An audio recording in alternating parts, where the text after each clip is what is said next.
there, I'm Clara Park, and here's your food news for March 10th, 2009.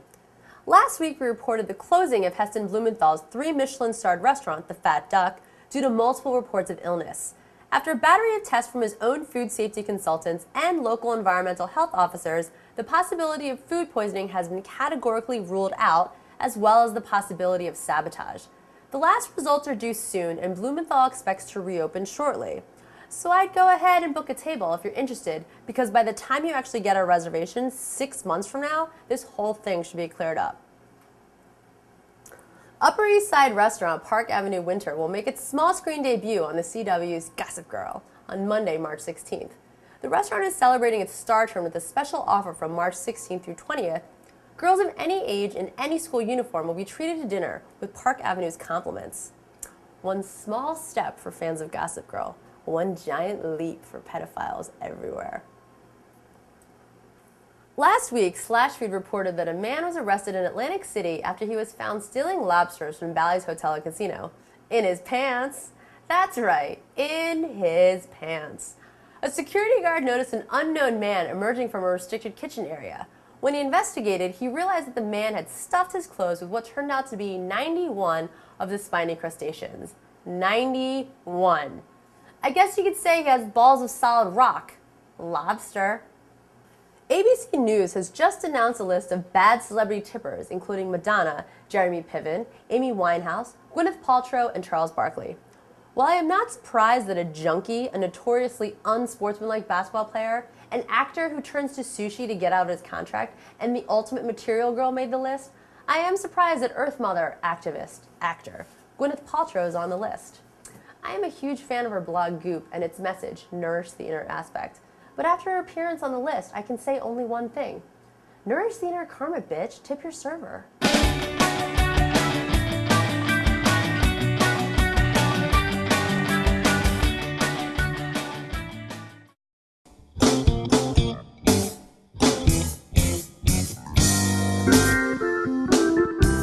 So David, yesterday when we were talking, you just came out with the most outrageous, prejudicial thing about oysters I think I'd ever heard. Oh, you mean that opinion that I hold along with about 50 million Frenchmen? I think the French not only have the greatest oysters in the world, and when I say that, John, I don't mean they're a little bit better. I mean they're different. I mean, there's nothing like oysters in France. When I eat oysters in the U.S., for me, it's kind of like I'm eating it because it makes me dream of oysters in France.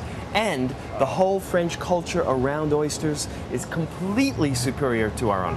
When the Europeans started bringing over oysters from America, there were entire reefs around New York, 200 feet long, nothing but oysters. They brought them over to Europe, and the Frenchmen ate nothing but American. They had their balance, they had their choice at that time. And American oysters just beat the pants off of everything. 90% of all oysters grown in Europe are American oysters, or as you know. They're actually Japanese oysters. They're Japanese. But in France and in Seattle, in Paris and in Seattle, it tastes like two different oysters. There is no, you would not be able to see a similarity between those two oysters. And that's the point. I mean, we can talk about what people liked at various parts of history, but today most French oysters are Pacific oysters.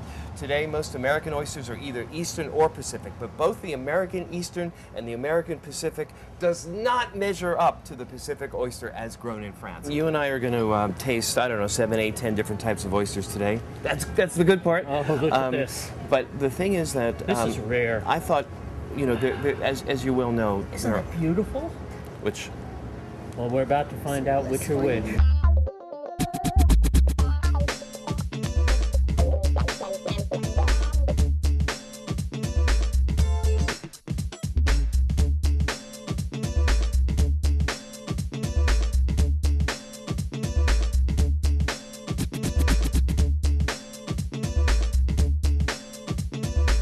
Look at these oysters here. You see how many of them have this creamy layer of fat on top? Some don't. We'll talk about that later. But even the fat, the beauty in it. To the French, and of course, John, I mean, to each his own. But to the French, that thing is disgusting. When I give that fat to French friends who taste oysters in America, they go, I'm sorry, I cannot eat that. It's dégueulasse. Let's start with these East Coast oysters. This guy is from Rhode Island. Okay. This is the raspberry Point. Now, I wanted that one. I want to see whether this is separated from the shell or not. It is. It's cut away from the shell. Now, may I make the point that my... just wait 1 second. My thing about oysters in the U.S. is not just about the oysters themselves. It's about oyster service.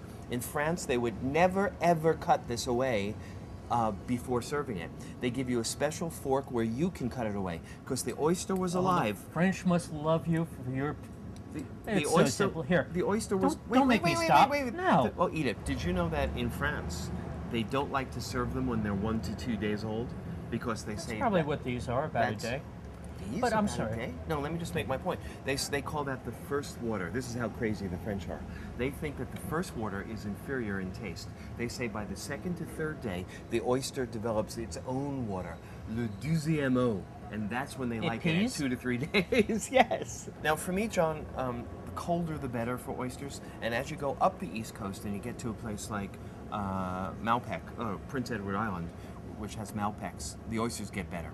Now, this one, may I point out, this is beginning to have the look that a French oyster has. That transparent, kind of congealed seawater look. David, you want to know my opinion of a French oyster? Here, put this in your mouth.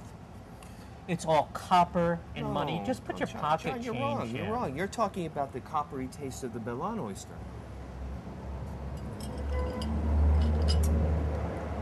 Ah, I don't like that. Look at the aftertaste. You though. said that. Look at the No, aftertaste. it's just sort of like Nice no, sea it's flavor got, to it. That's not a sea flavor. That you know what that tastes like. You've used that term before. Poopy diaper?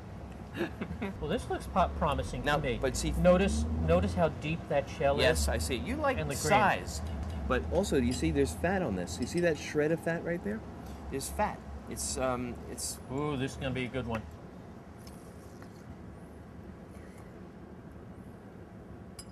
this might one. be our compromise oyster. I like this very much. That's awesome. Now this, California California Kumamoto. Kumamoto, which is usually much smaller. Don't like it particularly. Too creamy, and not enough salt. I'd have this in bed with the right company. That wouldn't be is a me. Let's good- point out right Yeah, away. you got the wrong shape. John, here we go. Alaska. You want the juicy one or the non-juicy one? You like the juice. I like the juice. I like the oyster. Okay, let's go for it. Look at that. And sometimes when you turn, Though I envied the size on that one. Yes, but when you cut a shell, the adductor muscle, and turn the oyster open, it's a magic trick. More juice appears somehow. That's like butter. That is bliss. I loved everything but the aftertaste on that one. The aftertaste was the only part I loved. But that's it, John. I mean, it's clear that we come from two different sides of the ocean. I wouldn't pay this if I were you, David. Come on.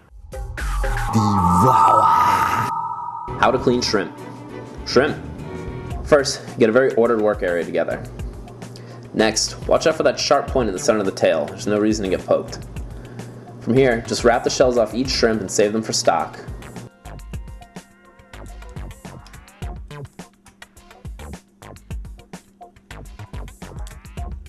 For the actual shrimps, just make a really shallow slice down the back and then run them underwater to wash out that vein.